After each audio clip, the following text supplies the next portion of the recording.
Replacing a black Republican with a black Democrat still tells me you don't run your shit. You don't own that school. That's not your school. That belong maybe it belongs to the Democratic Party. So you're really choosing the better master. Which master do you want? And my belief, my humble, perhaps naive expectation is that at some point we'll say, no, I want to be the master of my own fate. We can run this dang thing. We can make that final decision. And it's gonna take some investment to make that happen. To really own and run institutions, you got to be willing to invest. You can't just show up for the rewards. You got to make the sacrifice. When I talk about the power of the NFL and how we have so few black people that are able to own large percentages of NFL teams, we're the ones playing on the field, but we're not making the billions that come from owning the league, even though we bring all the talent to the table. Well, I always tell people, go back and look at the history of the NFL. Go back and look at the people who humbly sat there and created these little worthless football teams like the New York Giants that they couldn't even sell for $200. But they poured into that. They invested in that. They sacrificed for that. They had patience. They spent 50, 60, 70 years to build that. It took them 2, 3 decades to get something that was worth having. And because they could have taken the shortcut, they could have just attached themselves to something that was built and created by somebody else. That feels good.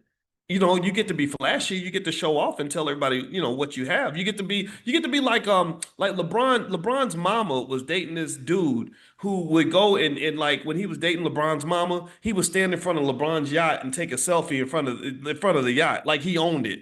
But he ain't own that damn yacht. You didn't shoot no jumpers in the gym. You didn't, that's not your yacht. But he's taking the picture because he wanted to look like the guy who owned the yacht. Right. And that's what we get. We get people that don't really want to work hard to own the yacht. We have people that want to pretend to be the person that owns the yacht. So you want to pretend to be the HNIC when really you're not. Really, you're not the shareholder. You're not the major investor. You're not the financial backer of that institution. Go find something of your own size where you can say, look, I'm really the boss of this. Like I'm gonna tell you, the Black Business School ain't, when we started off in the beginning, we wasn't much, but it was mine. Now we're a little bit more than much. We have a few 100,000 students, and we've impacted a lot of people around the world because I've invested in this thing every single freaking day. But it's ours. We get to make when they want to make a decision, they say, "Boyce, what do you think?" I say, "Do this, don't do this." Is it hard? Yeah, it's hard. I have to make tremendous financial investments. I can't be the flashy Negro on the block. I can't.